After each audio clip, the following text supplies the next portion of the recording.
kulanti habboon dhageystayaal kuna soo dhawaada qaybtii labaad ee aan ku akhrinaynay buugga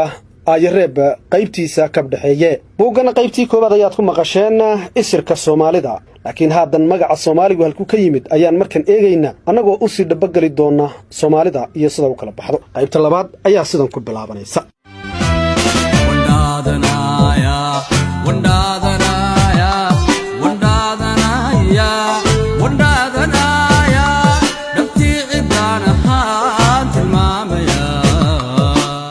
taariikhda magaca Soomaali isir iyo dhaladba halka uu ka soo jeedo taariikhyahanada Soomaaliyeed waxa ay sheegaan dood iyo gooh badani ka jiro.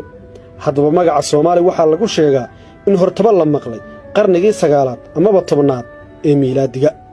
wuxuuna si fiican u soo shacbaxay qarnigii 14aad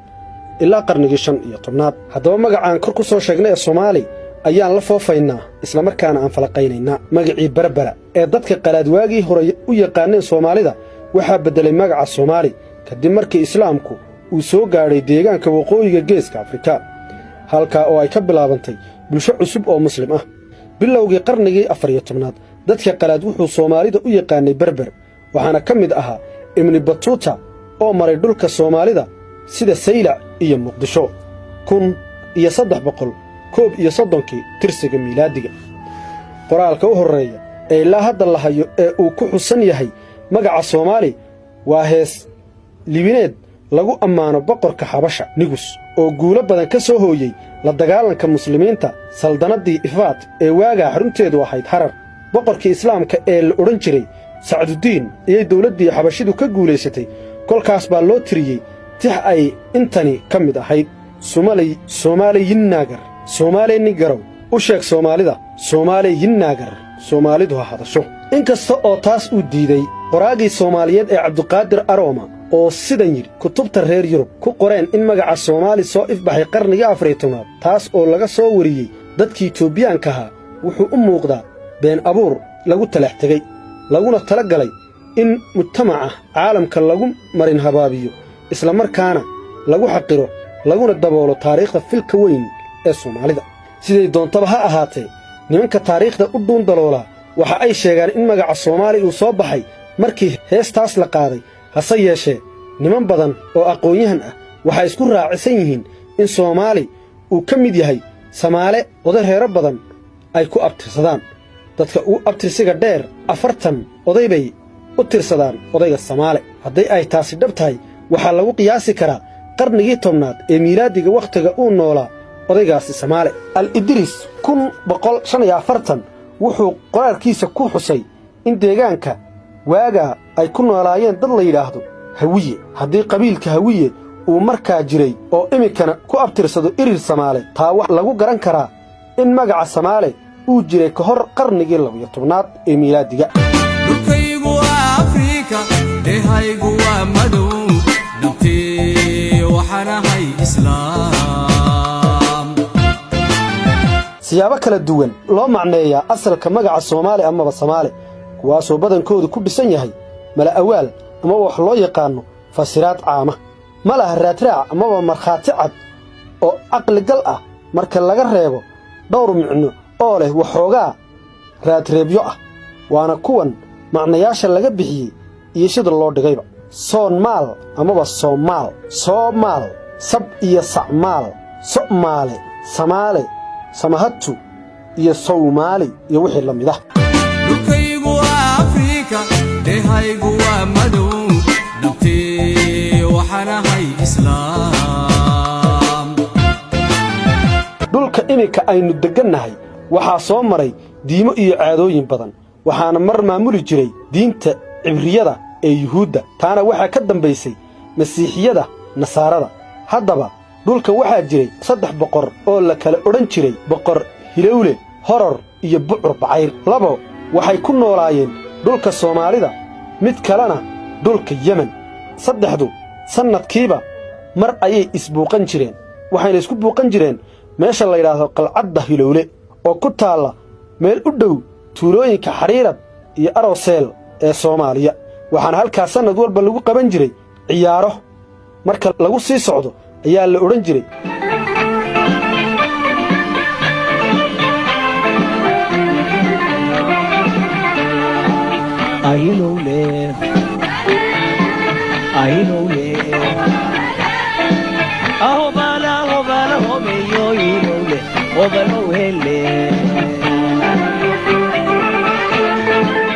waxaa la odhan jiray ninkaas waa mas oo uu duulaa waana laga cabsoon jiray haddana waa la jeclaa waa ninka ciyaaraha oo dhan u aabba ahaa ciyaartaas waxaa lagu bilaabi jiray helladahiyow ka kacoo shayddaanow humbaaleeyow inan habla'a horta uboodow hoobaalow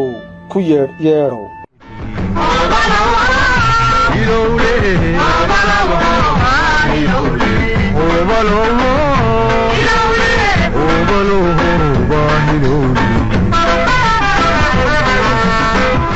bucur bacayr isaguna waxa uu ahaa boqor dhulkan ka talin jiray wuxuuna lahaa ciidan badan iyo karaamo uu geedaha dhulka ku jiifiyo qayb ka mid ah ciidankaas waxay gaar u ahaayeen samaynta agabka Soomaalidu adeegsato dadkuna xoolo ayay kaga iibsan jireen arrintaasi sixirka iyo cilmiga xidigahana aad ayay u yaqaaneen isaga iyo dadkiisuba hubka iyo agabka nolosha loo isticmaalona ayaga ayaa samayn jiray boqor bucur bacayr wuxuu gabdhaha la aroosayo haysan jiray muddo 7 habeen ah raggoodana 7 shay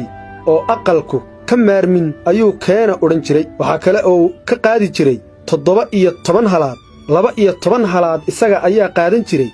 5 soo hadhayna ninka ayuu celin jiray intaad qalabkaas oo dhan keenaysid gabadhu halka ayay fadhin ayuu odhan jiray 7 shay cishaba mid keen ayuu odhan jiray marka kala 7daa shay waxay ahaayeen kebed saan dheri kabo kabatole mudac iyo qarid mid kasta oo agabkaas ka mid ahna qiimo ayuu lahaa oo kabadda wuxuu ku qiimeeyay 7 halaad saantana 5 halaad kabahana 2 halaad intaa marka la keeno ee dadkiisii laga soo iibsado ayaa gabadha loo hoyn jiray ninkeeda saddex naga dhaxeeyaan dhowraya dhagalayda xeerkaan ilaaliya saddex naga dhaxeeyaan dhowraya dhagalayda xeerkaan ilaaliya arrimaha oo sidaas ah ayay culimada diinta islaamka faafinayay timid dhulka culimadaasna waxaa ugu horreeyay Sheekh Yuusuf Al-Kawnayn oo Saylac markii uu yimid lagu yiri annagu boqor aan ku kalsoonahay baan leenahay oo geedaha dhulka jiifiya ee ma ka celin jiifka wuxuu yiri maya sidaa kari maayo kolkaas baa loo celiyay ka tag dhulkayaga ninku wuu ka karaamo weyn yahay sheekhi dib ayuu ugu noqday oo dhulka carabta ayuu tagay gaar ahaan Shaam dadkiisii ayuu u warramay waxaana lagula soo taliyay sheekhi in uu horta meesha tago oo uu dego dadkana ka mid noqdo oo uu ka guursado gacalana noqdo oo uu dad gaar ah tababaro sheekhu markii ayuu soo noqday oo wuxuu ka guursaday reer madigaan ah oo kolkaas lahaa boqortooyo caan ah culumad dadkiina waxaa loo kala saaray 3 qaybood oo kala ah waranley oo reer miyi ah 2 waabley oo ganacsato iyo reer magaal ah iyo wadaado diinta faafiya intaa kadib bucur bacayr baa dagaal lagu qaaday waase la kari waayey muddo ayaana la ishor joogay dadkii yibraha ahaa ee bucur bacayr boqorkooha waxaa loo yaqaanay sab markaas buu Sheekh Yuusuf Al-Kawnayn ku taliyay dagaalka la qaado bisha soon waxaana la qaatay taladii sheekha dagaalkaas waxaa iska hor keenay sab oo ahaa ciidankii bucur bacayr iyo dadkii Soomanaa kuwaas ayaana soon maal la yiri sidaas ayuu ku yimid magaca Soomaal ama ku baxay ayay dadka qaar qabaan culimadu waxay halku dhig ka dhigteen khudya ardullah ciidanka bucur bacayrna waxaa lagu jabiyay meesha la yiraahdo banjarar oo u dhaxaysa darwanaaji iyo boorama waxaa kale oo la sheegaa in isla ciidanka bucur bacayr lagu jabiyay meel ku dhow dambal oo iyadana la yiraahdo banjajar halkaas ayaa lagu qabsaday carruurtoodii intii hadhayna jigjiga ayaa lagu ururiyay sheekha la yiraahdo abaadir ayaa lagu yiri abaadir oo ka dhigan soo ururi waana halkay ka timid abaadirow soo ururi caashaqa oo waa kii xasan aadan samatar lahaa isagoo tixraacaya sheekadani sida tan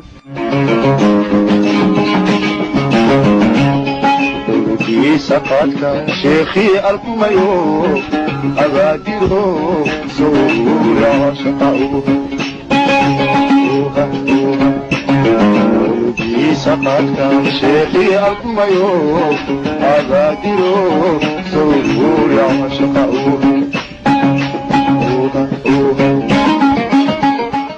bucur bacayr markii la jabiyey waxaa dadkiisii lagu xukumay in geel lo iyo adhi ba aysan dhaqan karin soomaalidu waxay sheegaan in idaha gorodda ah uu keenay sheekh yuusuf alkawnayni taasna waxay ka dhigan tahay in xoolihii bucur bacayritaanka ku qaadanaya loo celiyey dadkii dhulka ku noolaa ee uu boqorkaasi awoodda ku muquuni jiray maalinta laydhaa jimco barkhadle ee lo'da xuska loo samaynayo waa maalintii dadka soomaal ay u madax bannaanaadeen lahaanshaha lo'da iyo geelaba ee laga guulaystay kuwii sabka ahaa sheekh yuusufna sidaas baa loogu xasuustaa dagaalkaasi waayo isaga ayaa sabab u ahaa xoolo yeelashada kuwa ilaah dartii u soomay dadkii sabka ahaa ee laga guulaystay waxaa lagu xukumay oo kale in marka uu qof ka dhinto ay yidhaahdaan xanfalay maba dabayl ayaa hebel naga qaadday oo iyana odhan cid baa naga dhimatay habeenkii ayay aasi jireen maydkooda taas oo ka dhigan in dhulka iyo xoolahaba aynan lahayn sheego kale ayaa iyadna tidhaahda sidan soo socota qarnigii 11aad tirsiga miilaadiga dhulka xeebaha geeska Afrika waxaa soo degay rijawaad hindi ah amaba suldaan ama ulhaya dhaqameed diineed ninkaas oo watay ciidan ballaaran kuna soo horreeyey jasiiradda carabta wuxuu ka soo degay soodinta marin biyoodka baabil mandab isaga iyo ciidankiisa xeebaha Soomaaliyeed bay qabsadeen oo ay degeen xilligaasi haddaba Soomaalidu waa tafiirtii ninkaas iyo ciidankiisa raggaas oo dhulka ka talinayay ilaa qarnigii 13aad ee tirsiga miilaadiga waaga raggaasi cashuur qaadhaan ah bay ka qaadi jireen amiirkii Masqad oo ah waddanka Cumaan muddo kadib amiirkii Masqad ayaa diiday in uu bixiyo cashuurta wuxuuna soo gudbiyey in uu dagaal ku soo qaadayo xeebaha Soomaaliyeed isaga oo wata ciidan tiro badan reer Masqad dhulka waxay ku qabsadeen magaca islaamka meelihii xarundiimeedka ahaa ee cawaankaasi wax ku caabudi jirayna way burburiyeen qaarna masaajid bay u dooriyeen dabadeed dadkii Soomaaliyeed diinta islaamka ayay wada qaateen oo ay wada galeen dhiigaygu waa bushtig Soomaali Soomaali Soomaali Itoobiya dhulkaygu waa Afrika dehaygu waa madow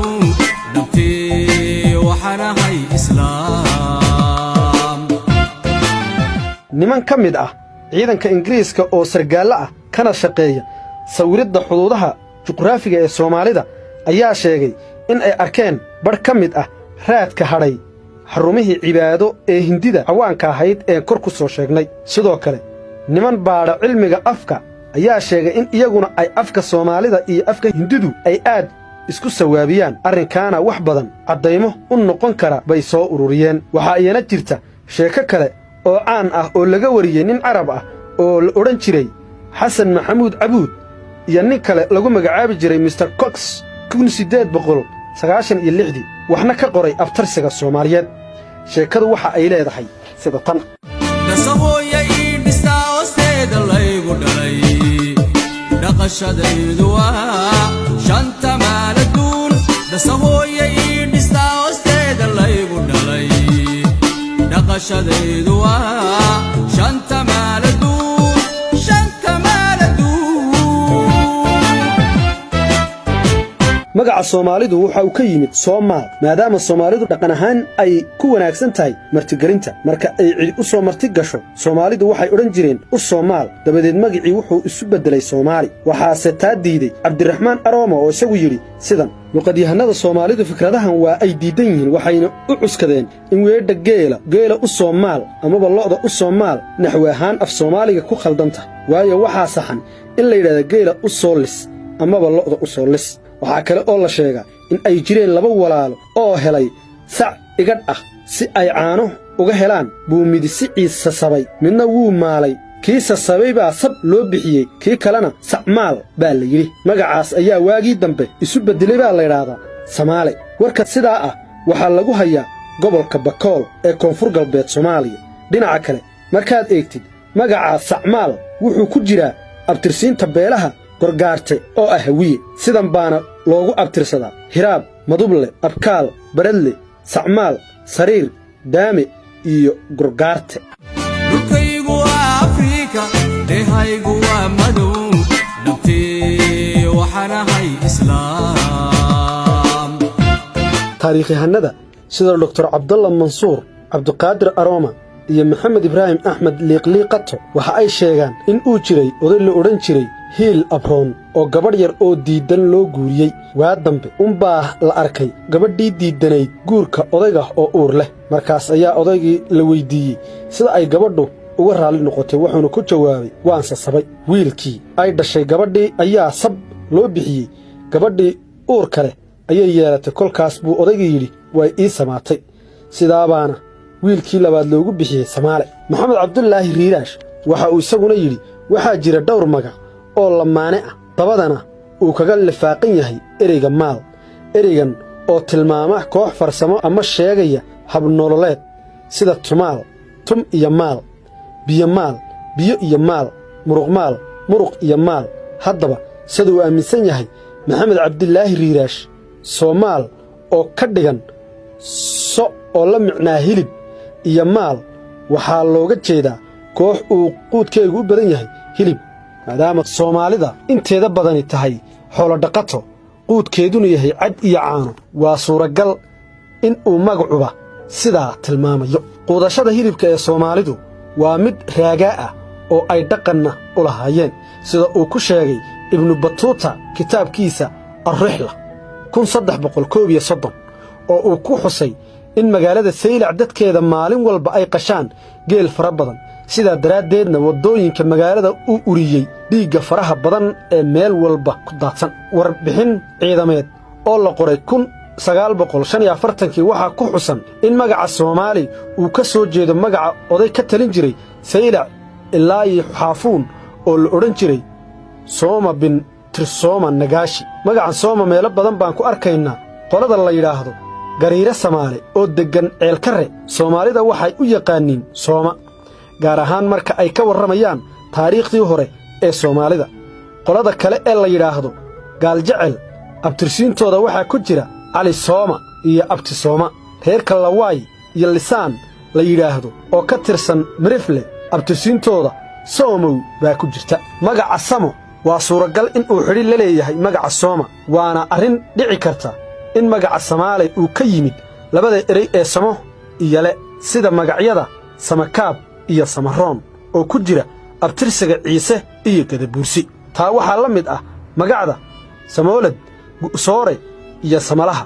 15 cisho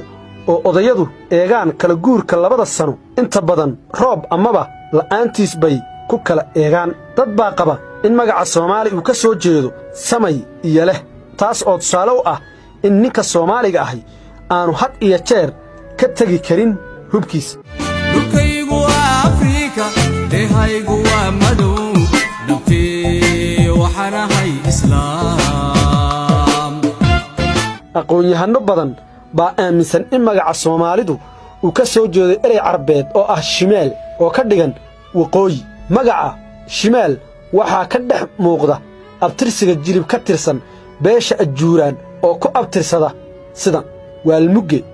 ajuuraan balcad lawle shimaal caaqil binu cabdilmutalib waxaana arrintani lagu xusay buugga la yidhahda qaamuusulmuxiid juskiisa 3aad bogga 398aad waxaana ku xusan magaca sumaal oo dhowr oday loo yaqaannay kow nin madaxa ahaa oo la odhan jiray shidaad baa dharbaaxo nin kale il kaga riday markaas baa shidaad loo bixiyey alladii samala caynuhu oo ah weedhaf carabi ah kii isha ka riday ayayna la micno tahay sidaa baanu ku caan noqday ayaa la yidhi 2 abusumaal alcadawi oo asalkiisu ka soo jeedo cali binu abidaalib 3 sumaal bin awf oo ka fircamay asxaabigii bin mascuud siyaal bin sumaal alxariish khaalid bin yasiid bin sumaal waxaa taariikhda ka dhex muuqata in magaca soomaali ee carabtu weli ugu dhawaaqdo sumaal sidoo kale heeslibineeddii xabashida xabash magacu sumaale buu ahaa waxaa jira qolo yemani ah oo la yidhaahdo sawmal iyo meel magaceedu yahay waadi soomaal amaba sawmal oo u dhow caasimadda yeman ee sanca dhankeeda waqooyi galbeed dadka arrintaa wax ka qoray waxaa ka mid ah raggan taarikhyahanka sheekh axmed cabdilaahi riiraash waxa uu yidhi waa suuragal in toggaasi uu ahaa dhulkii odagii samaale taana waxaa u daliil ah in dawladdii saylac ee uu ka madaxa ahaa cumar walasmac ay muddo badan ka talin jirtay ilaa sanca sheekh axmed wuxuu intaa raaciyey war carabtu waraso oo ka soo fulay ilo xoog badan baa sheega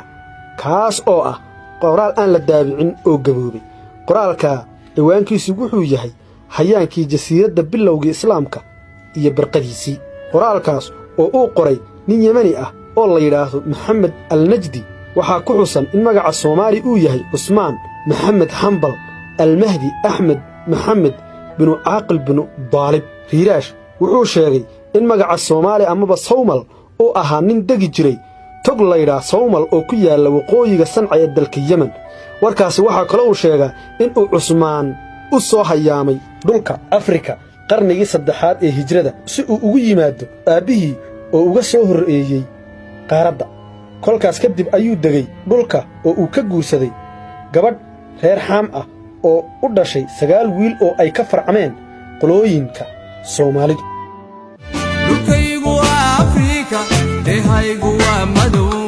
dhabtii waxaan ahay islaam Hiiraash oo hadalkiisa sii wata ayaa yiri sidan magaca Soomaali markuu sidaa yahay haddana Soomaalidu dalad ahaan waa 3 isir oo kala ah Carab Sinji iyo Xaam kuwa Carabtu waa kuwa ka yimid koonfurta jasiiradda Carabta iyo Ardul Hijaaz kuwaas oo ka soo tallaabay badda cas iyo Baabil Mandab waayadii hore iyo xilliyada dambaba Xaamigu waa dad kuushitig ah magacaas oo ahaa kooshin markii hore oo imika lala baxo sida magaca Samaale loola baxo kuushiyiintu dhulkan ayay u soo hayaameen 5,000 ilaa 7,000 oo sano ka hor dhalashadii Ciise reer Xaam waxaa ka horreeyay hirar Saanuuj ah oo aan la garanayn xilliga ay dhulkan soo degeen Saanuuj oo u kala baxda dalad iyo Bantu haddaba Saanuuj kuma uu reebin raad weyn dhulkani sida ay ugu reebeen dadyawgii kale gaar ahaan kuushiyiintu kitaabka Ciidul Daruus oo la qoray 1954 boga 27aad iyo 218aad waxaa isna ku xusan in odayga Soomaali magaciisa hore uu ahaa Cusmaan bin Maxamed aabihii oo ahaa Maxamed baa ka soo hayaamay Masar isagoo la socday ciidan dawladda Masar gargaar ugu soo dirtay muslimiinta bariga Afrika oo la dagaalamayay dadkii aan diinta islaamka haysan xilligaasi Maxamed dagaalkaas buu ku geeriyooday wuxuuna ku aasan yahay Yurkud oo ku taala gobolka Bakool meel u dhaxaysa degmada Baydhabo iyo degmada Luuq Soomaali oo magaciisu yahay Cusmaan baa maqlay geeridii aabihii ku timid isaga oo ku sugan dhulka Yemen wuxuuna u soo hayaamay bariga Afrika qarnigii 3aad ee hijriyada dabadeed wuxuu guursaday gabadh u dhashay 9 carruur ah kuwaas oo loo yaqaan 9ka ilmo Soomaali dhulkaygu waa Afrika dehaygu waa madow dhabtii waxaan ahay islaam haddaba qaybta 3aad ee buuggani waxaan ku eegaynaa abtirsiinta Soomaalida iyo sida ay tahay iyo qaabka Soomaalidu arrintaasi u aaminsan tahay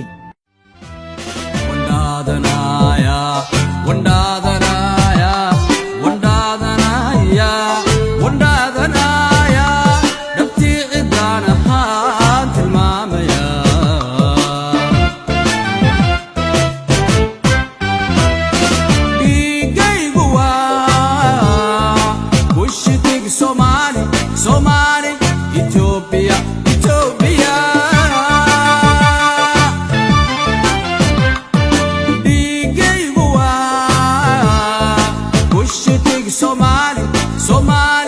Somali Ethiopia